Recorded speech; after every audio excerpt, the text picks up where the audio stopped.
ഒരിക്കൽ ഒരു ചെറിയ ഗ്രാമത്തിൽ രാമു എന്നു പേരുള്ള ഒരു മരം വെട്ടുകാരനുണ്ടായിരുന്നു. ഈ രാമു ഒരു പാവപ്പെട്ടവനായിരുന്നു. ദിവസവും കാട്ടിപ്പോയി മരം വെട്ടിക്കൊണ്ട് വന്ന് അത് ഗ്രാമത്തിൽ അയാൾ വിൽക്കും. ഈ വിറ്റ് കിട്ടുന്ന പണം കൊണ്ടാണ് അയാളും കുടുംബവും ജീവിച്ചിരുന്നത്. പാവപ്പെട്ടവനാണെങ്കിലും രാമു ഒരു സത്യസന്ധനും കഠിനാധ്വാനിയുമായിരുന്നു. ഒരു ദിവസം പതിവ് പോലെ അയാൾ കാട്ടിലേക്ക് മരം വെട്ടാനായിട്ട് പോയി.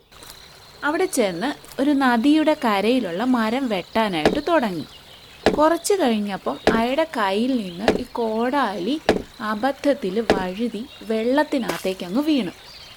കോടാലി വെള്ളത്തിൽ പോയപ്പോഴേക്കും രാമു ആകെപ്പാടെ വിഷമത്തിലായി.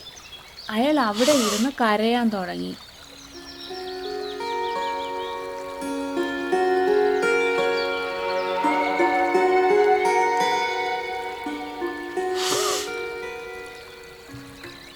അയ്യോ, ഞാനിനി എന്തു ചെയ്യും?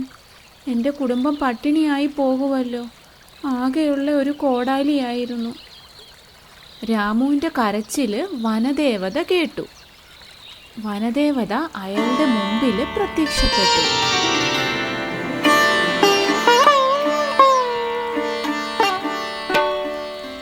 ദേവതയെ രാമു അത്ഭുതത്തോടെ നോക്കി. ദേവത ഉടനെ ചോദിച്ചു, എന്തു പറ്റി? എന്തിനാണ് നീ കരയുന്നത്? രാമു ഉടനെ നടന്ന കാര്യങ്ങളെല്ലാം ദേവതയോട് പറഞ്ഞു. ഉടനെ വനദേവത പറഞ്ഞു, നീ വിഷമിക്കേണ്ട, നിന്റെ കോടാലി നദിയിൽ നിന്ന് ഞാൻ എടുത്തു തരാം.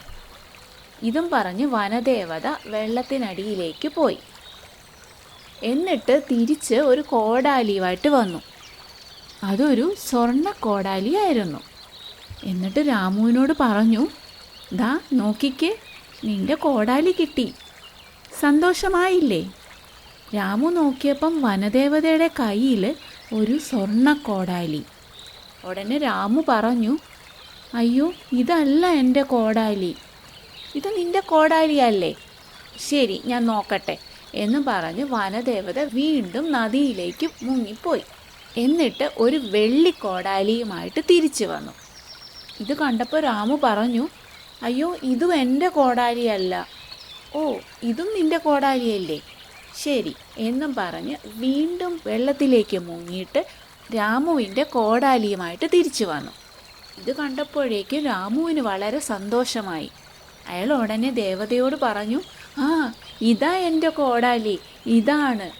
ദേവതയ്ക്ക് രാമുവിൻ്റെ സത്യസന്ധത കണ്ട് ഭയങ്കര സന്തോഷമായി. ദേവത ഉടനെ പറഞ്ഞു, നീ എന്നോട് സത്യം പറഞ്ഞതിൽ എനിക്ക് വളരെ സന്തോഷമുണ്ട്.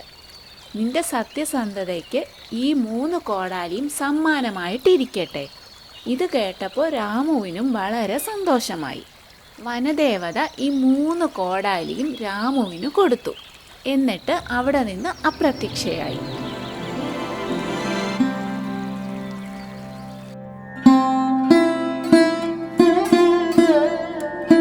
രാമു സന്തോഷത്തോടെ വീട്ടിലേക്ക് മടങ്ങി. ദേവത കൊടുത്ത സമ്മാനം കൊണ്ട് രാമു അങ്ങനെ ധനികനായിട്ട് മാറി.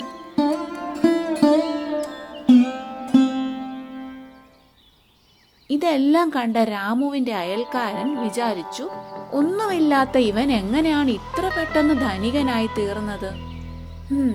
എന്തോ രഹസ്യമുണ്ട്, അവനോട് തന്നെ ഒന്ന് ചോദിച്ചു കളയാം. അങ്ങനെ അയാൾ രാമുവിൻ്റെ അടുത്ത് സ്നേഹമൊക്കെ അഭിനയിച്ച് കാര്യങ്ങളൊക്കെ ചോദിച്ചു. നമ്മുടെ രാമു വളരെ സത്യസന്ധനല്ലേ? അയാൾ എന്തു ചെയ്തു? നടന്ന കാര്യങ്ങളെല്ലാം അയൽക്കാരൻ്റെ അടുത്ത് പറഞ്ഞു. ഇതെല്ലാം കേട്ട് രാമുവിൻ്റെ അടുത്ത് അയാൾക്ക് അസൂയ തോന്നി. എനിക്കും ഇതുപോലെ തന്നെ ധനികനാവണം. അയാൾ അടുത്ത ദിവസം തന്നെ ഒരു കോടാലിയുമായിട്ട് രാമു പറഞ്ഞ നദിക്കരയിലെത്തി. അവിടെ ചെന്ന് മരം വെട്ടാനായിട്ട് തുടങ്ങി. കുറച്ച് കഴിഞ്ഞിട്ടും അയാളുടെ കയ്യിൽ നിന്ന് കോടാലി വെള്ളത്തിലേക്ക് പോകുന്നില്ല. ഇയാൾ എന്ത് ചെയ്തെന്നോ, ഈ കോടാലി എടുത്ത് വെള്ളത്തിനകത്തേക്ക് അങ്ങ് എറിഞ്ഞു.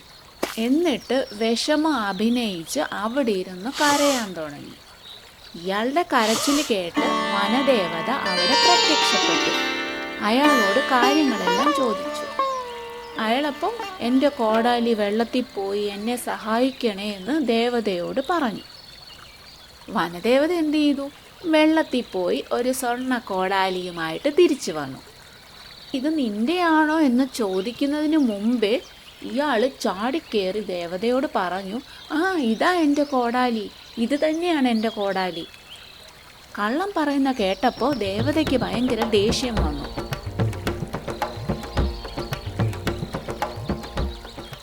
ദേവത പറഞ്ഞു, കള്ളം പറയുന്നോ? എന്നെ പറ്റിക്കാൻ നോക്കി നിനക്ക് ഞാൻ ഒരു കോടാലിയും തരത്തില്ല.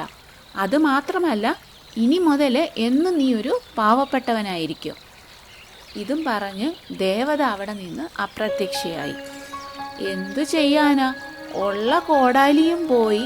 ഇനി മുതൽ കഷ്ടപ്പെട്ട് ജീവിക്കുകയും വേണം. അയാൾ ആകെ നിരാശനായി വീട്ടിലേക്ക് പോയി. അത്യാഗ്രഹം കൂടിക്കഴിഞ്ഞാൽ നമുക്കുള്ളത് കൂടെ നഷ്ടപ്പെടും.